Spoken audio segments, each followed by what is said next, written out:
Kurukshetra web series episode 5.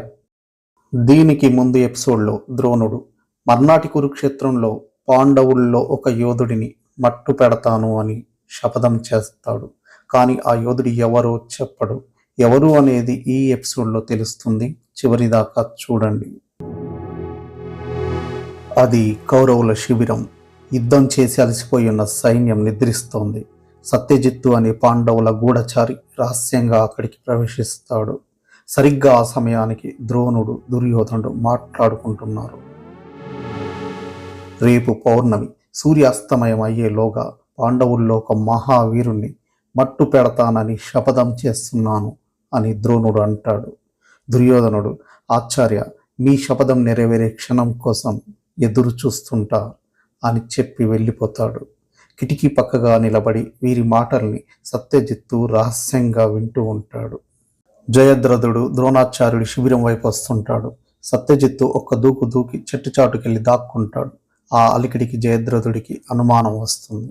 ఎవరక్కడ, మర్యాదగా నా ముందుకు రండి అని అరుస్తాడు. ఎలుకలు బయటికి వస్తాయి. ఓహో, ఎలుకలా అని సమాధానపడి శిబిరంలోకి వెళ్తాడు. లోపల ద్రోణాచార్యుడు ఉంటాడు. ద్రోణుడు రాజా సుశర్మని పిలిచి, నీవు నీ సైన్యంతో పాండవుల యొక్క ఆయుధాగారం మీద దాడి చేయి. అలాగే సంక్షప్తక సైన్యాన్ని తీసుకొని ఆ కృష్ణార్జునులు యుద్ధ భూమికి చేరుకోకుండా అడ్డుకో అని చెప్తాడు. జయద్రథుడు, ఆచార్య, మనం పాండవుల్లో ఒక్కరిని కూడా మట్టు పెట్టలేకపోతున్నాం. నేను ప్రతీకారాగ్నితో రగిలిపోతున్నా అంటాడు. ద్రోణుడు, ఓపిక పట్టండి. నేనిప్పుడు పన్నుతున్న యుద్ధ వ్యూహం సాధారణమైనది కాదు.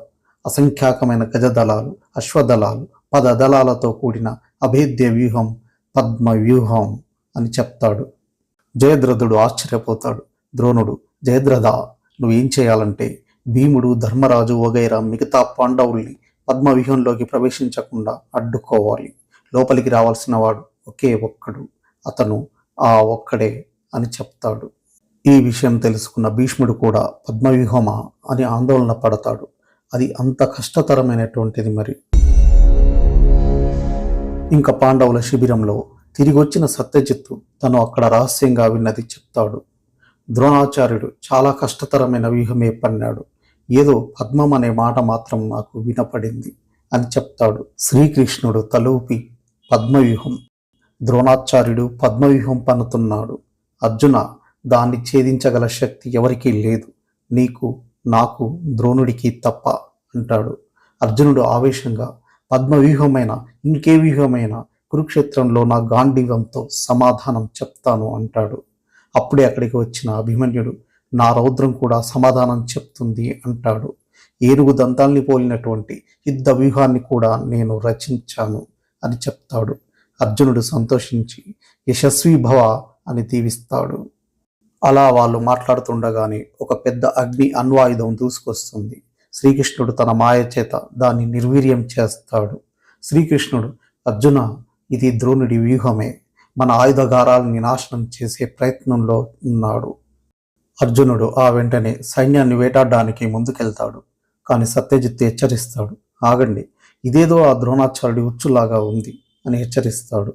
అర్జునుడు, నేను వెళ్లాల్సిందే, ఎందుకంటే పద్మవ్యూహాన్ని ఛేదించే శక్తి నాకు మాత్రమే ఉంది కనుక ఇది ఆచార్యుడు పన్నిన కుట్రని తెలిసినా సరే వెళ్లాల్సిందే అని చెప్తాడు. కృష్ణార్జునులు గబగబా బయలుదేరుతారు. అంటే ద్రోణుడి పన్నాగం పారినట్టే. ఎందుకంటే మార్గం మధ్యంలో సుశ్రుతుడు ఎదురు చూస్తున్నాడు కృష్ణార్జునుల మీద దాడి చేయడానికి. దారిలో అడవిలో అర్జునుడి మీద బాణాల దాడి జరుగుతుంది. రాజా సుశర్మ బయటికి వచ్చి దాడి చేయండి అని గజదళాలని కూడా ఆదేశిస్తాడు. అర్జునుడు వీరోచితంగా సంక్షప్తకుల్ని, గజదళాల్ని అంతం చేసి సుశ్రుతుని కూడా పడగొడతాడు. కురుక్షేత్రంలో పరిస్థితి దారుణంగా ఉంటుంది. స్వయంగా ద్రోణాచార్యుడే తన మంత్రశక్తులతో పాండవుల సైన్యాన్ని చిన్నా భిన్నం చేస్తుంటాడు. యుద్ధంలో దుర్యోధనుడు అలంబసుడు అనే రాక్షసుడిని వదులుతాడు. వాడు భీముడిని సవాల్ చేస్తూ తనతో యుద్ధం చేయమని పిలుస్తాడు. భీముడు అటు వెళ్ళబోతుంటే ధర్మరాజు ఆపుతాడు. నిన్ను అందులోకి తీసుకెళ్లడమే వాడి వ్యూహం, ఇది పద్మవ్యూహం అని ఆపుతాడు. ధర్మరాజు, దీన్ని ఎవరూ ఛేదించలేరు, అర్జునుడు తప్ప అని కంగారు పడుతుండగా అభిమన్యుడు దూసుకొస్తాడు. పెదనాన్నలారా, ఈ పద్మవ్యూహంలోకి ఎలా ప్రవేశించాలో నాకు తెలుసు అని జ్ఞాపకం చేసుకుంటాడు. అభిమన్యుడు గర్భంలో ఉండగా అర్జునుడు తన భార్య సుభద్రని పడుకోబెట్టుకుని కబుర్లు చెప్తాడు. పద్మవ్యూహం గురించి చెప్తూ అర్జునుడు, అందులోకి ప్రవేశించి యుద్ధం చేయడం అందరికీ తెలియదు, ఎలా ప్రవేశించాలంటే అని ఆ రహస్యం చెప్తాడు. అలాగే దాంట్లోంచి ఎలా బయటికి రావాలో కూడా చెప్తాను విను అని చెప్పబోతుంటే అప్పటికే ఆమె నిద్రలోకి జారుకుంటుంది. అయితే గర్భంలో ఉన్న శిశువు అంటే ఈ అభిమన్యుడు అప్పటికే పద్మవ్యూహంలోకి ఎలా ప్రవేశించాలో వినేస్తాడు. ఆ రకంగా అభిమన్యుడికి ఎలా ప్రవేశించాలో తెలుసు. అందుకే ప్రస్తుతం సిద్ధపడి ఉన్నాడు. కంగారు పడుతున్న తన పెదనాన్నలతో, కంగారు పడవద్దు, పద్మవ్యూహ ప్రవేశం నాకు తెలుసు, నా వెనుకాలే రండి అని చెప్పి ముందుకు వెళ్తాడు. ముందుగా అభిమన్యుడు ప్రవేశిస్తాడు. తర్వాత భీముడు అడ్డొచ్చిన వారిని గదతో చితగ్గొడుతూ ప్రవేశించబోతాడు. జయద్రథుడు వచ్చి వెన్నుపోటుతో దాడి చేసి హతమార్చండి అని సైనికుల్ని ఆదేశిస్తాడు. అతన్నే కాదు, ఇంకా ధర్మరాజు, దృష్టద్యుమ్నుడు, నకుల సహదేవులు మొదలైన వాళ్ళని జయద్రథుడు దాడి చేసి నిలువరిస్తాడు. ధర్మరాజా, నీ తమ్ముడి కొడుకు గురించి తర్వాత ఆలోచించుకో, ముందుగా నీ తమ్ముళ్ళని రక్షించడం గురించి ఆలోచించుకో అంటాడు.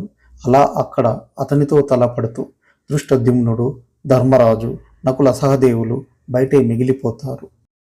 లోపల అభిమన్యుడు ఎంతగా ప్రవేశించాలని ప్రయత్నిస్తున్నా ఎక్కడికక్కడ డాలు గోడలాగా అడ్డం పెట్టి ప్రవేశించకుండా చేస్తారు కౌరవ సైనికులు. పద్మవ్యూహం ఒక అగమ్య గోచరంలాగా ఉందక్కడ. అభిమన్యుడు మరొక్కసారి తల్లి గర్భంలో ఉండగా తాను విన్నది గుర్తు చేసుకుంటాడు. ఎదురుగా ఉన్న గజ దళాల మీదకి ఒక్క దూకు దూకుతాడు. ఏనుగుల్ని పడగొట్టి లోపలికి దూసుకుపోతాడు. తన పెదనాన్నల కోసం చుట్టూ చూస్తాడు. ముందు అనుకున్న ప్రకారం వాళ్ళక్కడ కనిపించలేదు. కారణం, వాళ్ళని జయద్రథుడు ప్రవేశం ముందరే ఆపి లోపలికి రాకుండా దాడి చేయడం. ఆ రకంగా పద్మవ్యూహానికి బయటే ధర్మరాజు, భీముడు, నకుల సహదేవులు, దృష్టద్యుమ్నుడు జయద్రథుడితో పోరాడుతూ ఉండిపోయారు. లోపల అభిమన్యుడు ఒంటరిగా మిగిలిపోయాడు. బాణాల పరంపర అతని మీద నుంచి దూసుకుపోతుంటాయి. వికటట్టహాసం చేస్తూ దుష్ట చతుష్టయం ద్రోణుడు వస్తారు. కర్ణుడు ఆ అర్జునుడి కంటిపాప పాపం ఆరిపోవాలి అని వెటకారం ఆడి సైనికుల్ని ఆదేశిస్తాడు దాడి చేయమని. అభిమన్యుడు ఏమాత్రం అదరకుండా బెదరకుండా ఒక్కొక్కరిని ఏరిపారేస్తాడు. దుర్యోధన కర్ణాదులు నివ్వరబోయి చూస్తుంటారు. దాడికి వచ్చిన దుర్యోధనుడి కుమారుణ్ణి కూడా అంతు చూస్తాడు అభిమన్యుడు. ఇంకా అప్పుడు ద్రోణాచార్యుడు తన మంత్రశక్తిని ఉపయోగించి అతని మీద దాడి చేస్తాడు. ఆ దెబ్బకి అభిమన్యుడు గాల్లోకి ఎగిరిపడతాడు. అతని రథం కూడా ముక్కలు ముక్కలై రథచక్రం విరిగి అతని పక్కకొచ్చి పడుతుంది. నిర్వీర్యుడై పడి ఉన్న అభిమన్యుణ్ణి దుర్యోధనుడు, కర్ణుడు, దుశ్శాసనుడు, శకుని, ద్రోణుడు చుట్టుముడతారు. కానీ అభిమన్యుడు అప్పుడు కూడా భయపడకుండా విరిగి ఉన్న రథచక్రాన్ని అందుకొని వీరోచితంగా యుద్ధం చేస్తాడు. అక్కడేమో అర్జునుడు సుశర్మని చంపబోతూ ఉంటే అతను కుటిలంగా నవ్వుతూ, నేను ఓడిపోలేదు, చక్రంలో చక్రం, ఆ చక్రంలో ఇంకో చక్రం, ఇంకో చక్రంలో మరో చక్రం అంటూ పిచ్చి పట్టినట్టుగా నవ్వుతుంటాడు. అతను పద్మవ్యూహం గురించే చెప్తున్నాడని అర్థమవుతుంది వాళ్ళకి. కృష్ణుడు కురుక్షేత్రంలో అభిమన్యుడు ఆపదలో ఉన్నాడని గ్రహించి, అర్జున, నీవు పద్మవ్యూహంలోకి అడుగుపెట్టి పాశుపతాస్త్రాన్ని సంధించాల్సిన అవసరం కనిపిస్తోంది, త్వరగా పద అంటాడు. సుశర్మని చంపబోతున్న అర్జునుడు వెనక్కి తిరిగి రథమెక్కుతాడు. యుద్ధస్థలి వైపు వేగంగా వెళ్తారు. మార్గమధ్యంలో అర్జునుడు ఆందోళనగా అడుగుతాడు, కృష్ణ, పద్మవ్యూహంలో నా కుమారుడు ఉన్నాడు, ఏమీ కాదు కదా అని. కృష్ణుడు, ఏమైనా జరగవచ్చు, జరగవలసింది జరిగి తీరుతుంది అర్జున అని అతన్ని మానసికంగా సిద్ధం చేస్తాడు.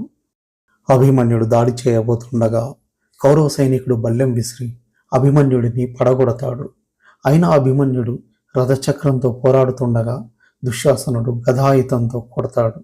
నిర్వీర్యంగా పడిపోయి ఉన్న అభిమన్యుడిని శకుని వగైరా కౌరవులు గదతో దారుణంగా కొడుతుంటే పసివాడిపై జరుగుతున్న ఆ హింసని చూడలేక ద్రోణుడి చేయి సైతం వణుకుతుంది. ఆపండి ఇంకా అని చెప్తాడు. కర్ణుడు వెళ్ళి ఖడ్గం తీసి అభిమన్యుడిని పొడి చేస్తాడు. పాపం అభిమన్యుడు దీనస్థితిలో నేల కొరుగుతాడు, వీరమరణం పొందుతాడు.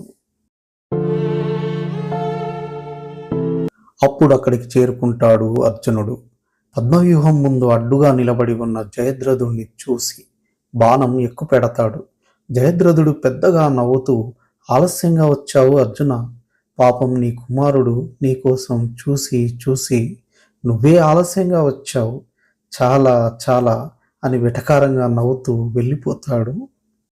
అర్జునుడు దూరంగా పడి ఉన్న తన కుమారుడి శవాన్ని చూసి నిస్తేజుడై రోదిస్తూ ఆక్రోశంగా పెద్ద కేక పెడతాడు. అంతటితో ఎపిసోడ్ ముగుస్తుంది.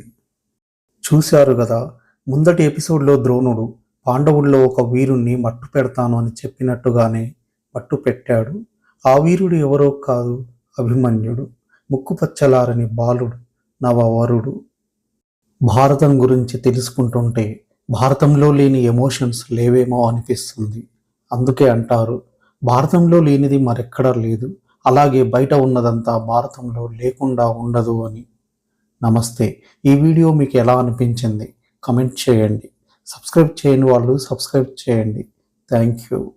తన కుమారుణ్ణి చంపారని రగిలిపోతున్న అర్జునుడి వీరావేశం ఎలా ఉంటుందో రాబోయే ఎపిసోడ్స్లో చూద్దాం. Thanks for watching. Cinema story.